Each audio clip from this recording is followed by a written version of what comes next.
Social anxiety के साथ जीने का मतलब है कि आप सबसे कैजुअल इंटरेक्शंस में भी डरे हुए, अनकंफर्टेबल और नर्वस महसूस करते हो। लेकिन इस प्रॉब्लम का नेगेटिव इन्फ्लुएंस आपकी लाइफ के दूसरे एरियाज पर भी पड़ता है, जैसे दोस्ती मेंटेन करना या नए दोस्त बनाना, पार्टनर को ढूंढना, बिजनेस या लर्निंग अपॉर्चुनिटीज को एक्सप्लोर करना, या इवन बस घर से बाहर निकलना कोई छोटा मोटा काम करने के लिए। हर नॉर्मल और आसान काम सोशल एंजाइटी के साथ 10 गुना मुश्किल हो जाता है। साइंस बोलती है कि सोशल एंजाइटी के कई कॉजेज हो सकते हैं, जैसे जेनेटिक, यानी आपके किसी फैमिली मेंबर को भी सोशलाइज करना नहीं पसंद, या शायद आपके पेरेंट्स आपको लेकर बहुत ही ज्यादा ओवर प्रोटेक्टिव और ओवर केयरिंग थे, जिस वजह से उन्होंने आपको कभी अपने एनवायरनमेंट को एक्सप्लोर करने और अनजान लोगों के साथ बात करना सिखाया ही नहीं, जिससे माँ बाप की इनसिक्योरिटीज बच्चे में आ गई। हाउएवर, सोशल एंजाइटी के कारण चाहे जो भी हो, इस प्रॉब्लम को बहुत हद तक ओवरकम करा जा सकता है अगर आप इसे डायरेक्टली फिक्स करने पर ध्यान दो तो। इसलिए अब बात करते हैं इसके पॉसिबल सॉल्यूशंस की। Solution number 1, shift focus externally. Social anxiety होने का एक बहुत बड़ा रीजन ये होता है कि हम बस इन्हीं ख्यालों में गुम हुए रहते हैं कि दूसरे लोग हमारे बारे में क्या सोच रहे होंगे। किसी पार्टी या गैदरिंग में हम लोगों से नजरें बचाकर ये अज्यूम कर रहे होते हैं कि दूसरे लोग हमें ऑकवर्ड समझ रहे होंगे, वो ये सोच रहे होंगे कि हम आज अच्छे नहीं लग रहे, कि हम बात अजीब तरह से करते हैं, या फिर हम अपने चलने के ढंग को लेकर कॉन्शियस हो जाते हैं। हर थॉट जो आपकी अटेंशन दूसरों से हटाकर अपने ऊपर ले आता है, वो आपको सेल्फ कॉन्शियस और इनसिक्योर ही बनाएगा। ये एक डिफेंस मैकेनिज्म होता है जिसे एक इंसान एक लंबे पीरियड तक रिपीट करने से अपने बिहेवियर और पर्सनैलिटी का पार्ट बना लेता है। लेकिन आप इस बिहेवियरल पैटर्न को तोड़ सकते हो, अपना फोकस खुद पर से हटाकर और दूसरों पर ध्यान देकर। सबसे पहले तो हर एक से नजरें चुराना बंद करो और खुद को छुपाना बंद करो। बिना लोगों को देखे आप ये कैलकुलेट ही नहीं कर पाओगे कि वो क्या सोच रहे होंगे या फिर वो आगे क्या करेंगे, जिससे आप इस मिसिंग इन्फॉर्मेशन को अपनी ही इमेजिनेशन से भरते रहोगे। इसलिए किसी भी इवेंट में जाकर अपनी जान पहचान के लोगों से मिलो, उनसे आई कांटेक्ट बनाओ, और अगर आप किसी को नहीं जानते तब भी खुद की बॉडी लैंग्वेज को ओपन रखो और अपनी आईज को लोगों की तरफ रखो। उनकी तरफ देखो और सोचो कि आप उनसे किस बारे में बात कर सकते हो। फॉर एग्जाम्पल, अगर आप एक पार्टी में ज्यादातर लोगों को नहीं जानते लेकिन आपको बहुत से इंटरेस्टिंग लोग दिख रहे हैं बात करने के लिए और आप नए दोस्त बनाना चाहते हो, तो उनके पास जाओ और अपनी एंजाइटी कम करने के लिए सबसे पहले उनसे सीधा कोई क्वेश्चन पूछो या फिर उन्हें कोई कॉम्प्लीमेंट दो। अगर उनके कपड़े थोड़े अलग से या फिर अच्छे हैं तो उन पर कोई कमेंट कर दो, या फिर उनकी स्माइल, उनके शूज, कुछ भी। याद रखो, ऐसी सिचुएशन में आपकी बातें मैटर नहीं करती, क्योंकि आप किसी को इम्प्रेस नहीं करना चाहते। आप बस अपने डरों के पार जाना चाहते हो और खुद को खोलना चाहते हो। इसके साथ ही जब भी आप एक ग्रुप के आगे कुछ बोल रहे होते हो, तब अपने दिमाग में ये मत सोचो कि आप कई लोगों के साथ एक साथ बात कर रहे हो। इसके बजाय लोगों से 1 बाय 1 बात करो और एक समय पर एक बात बोलते हुए अपनी नजर सिर्फ एक ही इंसान पर रखो। ऐसा इसलिए क्योंकि आपको ऑलरेडी 1 on 1 बात करना आता है।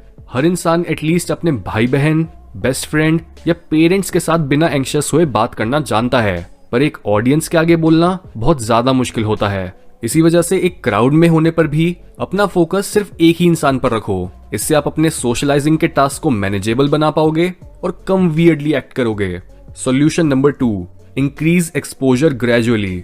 इसके चांसेस बहुत ज्यादा हैं कि आपकी सोशल एंजाइटी एक लर्न्ड पैटर्न है, जिस वजह से उसे एक दिन में नहीं भुलाया जा सकता। आपको धीरे धीरे करके अपने इस पैटर्न को ओवरकम करने की प्रैक्टिस करनी होगी। साइकोलॉजी में इसे एक्सपोजर थेरेपी बोला जाता है और ये लोगों को ट्रीट करने में इतनी इफेक्टिव इसलिए है क्योंकि अपने किसी भी डर को जड़ से उखाड़ने के लिए आपको उसकी जड़ों तक जाना ही पड़ता है और उसे फेस करना पड़ता है। लेकिन अगर आपने खुद को एकदम से ही अपने डर के अंधेरे में धकेल दिया बिना किसी प्रिपरेशन के, फॉर एग्जाम्पल, अगर आप बहुत लंबे समय से सोशली एंग्शियस फील करते आ रहे हो, लेकिन एकदम से कोई इंसान आपको कई 100 लोगों के आगे स्टेज पर खड़ा करके कोई स्पीच देने को बोल दे, तो चांसेस हैं कि वो चीज आपके लिए एक टॉर्चर के जैसी होगी और आप ज्यादा कुछ नहीं बोल पाओगे। इसलिए खुद को तैयार करो धीरे धीरे लोगों से बात करके। उसके बाद ग्रुप्स में जाकर खुद को इंट्रोड्यूस करने लगो और नए नए लोगों से मिलो। स्टेप बाय स्टेप खुद को अलग अलग तरह की सिचुएशंस में जाने के लिए कंफर्टेबल बनाओ और देखते ही देखते कुछ समय के अंदर आपकी सोशल एंजाइटी पहले से बहुत कम हो चुकी होगी और आप बहुत आसानी से लोगों के साथ सोशलाइज कर पाओगे।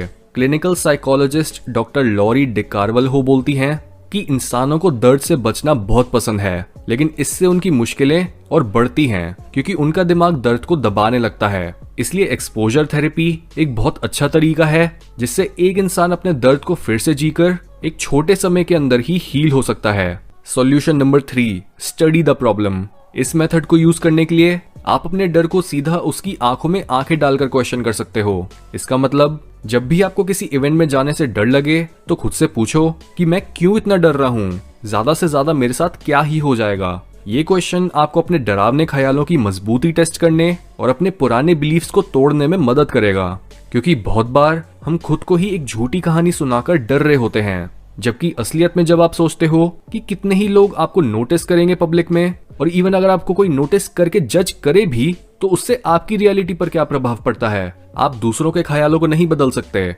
लेकिन आप खुद के ख्यालों को जरूर कंट्रोल में ला सकते हो। इसलिए अपनी सोशल एंजाइटी को क्वेश्चन करना शुरू करो और देखो कि वो कितनी जल्दी लड़खड़ाने लगती है। Solution number 4, practice detachment from thoughts. Her wise इंसान ये बात जानता है कि अपने मन और शरीर से अटैच होना और उनकी अर्जेस को ज्यादा सीरियसली लेना मूर्खता है। जितना ज्यादा आप खुद को अपने थॉट्स और अपनी बॉडी से आइडेंटिफाई करोगे, उतना ही स्ट्रांग आपकी ईगो होगी।